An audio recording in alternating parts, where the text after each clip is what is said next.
سرکار دو عالم نے کوئی بھی ایسی جنگ نہیں لڑی جس میں جاسوسوں کے ذریعے یہ خبر نہ معلوم کر لی ہو کہ دشمن کی طاقت کیا ہے۔ حضرت علی نے 3 جنگیں لڑی نبی کے بعد، نہروان، ہجویں، صفین، جمل۔ ان تینوں میں کیا آپ نے جاسوس نہیں بھیجے یہ معلوم کرنے کے لیے کہ دشمن کی طاقت کیا ہے؟ تو اگر دشمن کے ہاتھوں میں تلوار ہے تو اسلام کے ہاتھوں میں ذوالفقار ہے۔ یہ تناسب ہونا چاہیے دونوں میں۔ یہ نہیں ہے کہ دشمن تلوار لے کے آئے اور آپ جو ہے نا وہ گلاب کی چھڑی لے کے پہنچے، کمبخت پہ دعائے کو میل پڑ کے تم پہ پھونک دیں گے، مر جاؤ گے۔ جنگیں دعاؤں سے نہیں جیتی جاتی، یہ منزل عمل ہے، عمل کرو۔ اور جب عمل کرو تو عمل کے اسباب جو ہیں، اگر علی کے سر پہ ضربت لگے گی تو لہو بہے گا، جان جائے گی، یہ اسباب ظاہری۔ امام یہ کہہ دے کہ بحیثیت امام میں مرنے کے لیے تیار نہیں ہوں تو 1000 ابن ملجم 1000 تلوار لے کے آئے، امام کی شہادت نہیں ہو سکتی۔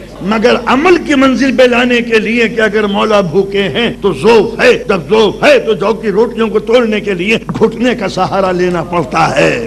یہ ہے ظاہری علامت۔ امامت کے زور سے جو کی روٹیاں نہیں توڑی جاتی، جسم کے ظاہری زور سے توڑی جاتی۔ یہ ہے ظاہری اسباب دنیا میں۔ اگر طاقت رکھو گے تو عزت پاؤ گے، طاقت نہیں ہے تو ذلت سے دنیا کی کوئی طاقت نہیں روک سکتی۔ جنگ احد میں اگر رسول کے دانت ٹوٹ سکتے ہیں مسلمانوں کے بھاگنے کی بنا پر، نبی زخمی ہو سکتے ہیں مسلمانوں کے فرار ہونے کی بنا پر، تو یہ اس لیے تاکہ مسلمان کلیہ سمجھ لے کہ طاقت ہے جو نبی کو بچائے گی، فرار نبوت کو نہیں بچائے گی۔ تو جب نبی کو بھاگنا بچا نہ سکا تو مسلمانوں کی بزدلی اسلام کو کیا بچائے گی؟ تو لہذا مسلمان کے لیے واجب تھا کہ وہ ایسا عالم بنے کہ جو یہ دیکھے کہ دشمن کے پاس کیا ہے۔ کہا میزائل، مسلمان نے کہا ہمارے پاس محمد اسماعیل۔ میرٹی کی کتاب پڑھ کے انشاءاللہ ہم دشمن سے مقابلہ کریں گے۔ تو یہ میزائل اور اسماعیل کا مقابلہ نہیں ہو سکتا جب تک کہ تمہاری ٹیکنالوجی ان کی ٹیکنالوجی کے اوپر حاوی نہ ہو جائے۔ اگر یہ قرآن کہہ رہا ہے کہ تمہارے ٹھکانوں کے اوپر گھوڑے صحت مند ٹاپوں کی آوازوں سے دشمن کے دل دہلتے ہیں، تو تمہاری تحقیق اور ترقی کی بنا پر دشمن کا کلیجہ کانپے، نہ کہ تم دشمن کی طاقت کے آگے سرنگو ہو کے غلام بن جاؤ۔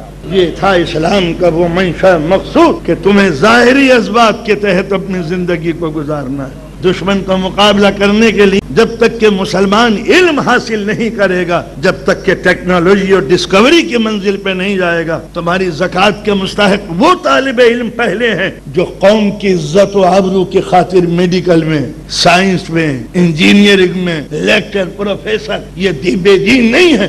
صرف یہ نہیں ہے کہ ان کو نہ پڑھایا جائے، ضرورت ہے اجتہاد کی کہ جب ہم ایک انجینئر قوم کی مدد کر سکتا ہے، ایک لیڈی ڈاکٹر عزت و ناموس کی خاطر ہونی چاہیے یا نہیں؟ چلیے آپ کے یہاں تو ماشاءاللہ میجارٹی ہے کہ جہاں مسلمان اکثریت میں نہیں ہے، کیا ان کے لیے ضروری نہیں ہے کہ اپنے حرم کی ناموس کی خاطر وہ ڈاکٹر پیدا کریں، انجینئر پیدا کریں، سائنٹسٹ پیدا کریں، قوم کے دفاع کے لیے یہ سارے اسامیوں پہ قبضہ ہو، ہر انسٹیٹیوشن میں مسلمان پروفیسر کی حیثیت سے ہو؟ آخر دنیا نے جو ترقی کی ہے وہ کن اسباب کے تحت کی ہے؟ اب آپ نہج البلاغہ کو پڑھ جائیے اور علی کی اس پھٹکار کو آپ محسوس کریں جو کوفے کے نااہل اور سست پسند لوگوں کے لیے آپ نے فرمائی تھی۔ تم یا اشباح الرجال، اے مردوں کی شکل میں عورتوں، میں وہ لفظ نہیں کہوں گا جو اس کے صحیح معنی ہوتے، تم کیا لڑو گے؟ تمہاری سرحدوں پہ دشمن لوٹ مار کرتا ہے اور تم آرام طلب ہو۔ میں تم سے کہتا ہوں اٹھو تو تمہیں اپنے رنگین باغ یاد آ جاتے ہیں، مولا فصل پکنے کے لیے تیار ہے۔ میں کہتا ہوں اٹھو تو تم گرمی کا بہانہ کرتے ہو کہ لویں تیز چل رہی ہے۔ میں کہتا ہوں چلو تو تم کہتے ہو کہ سردی سے دانت کانپ رہے ہیں۔ تو جب تم موسم کے نامساعد حالات کا مقابلہ نہیں کر سکتے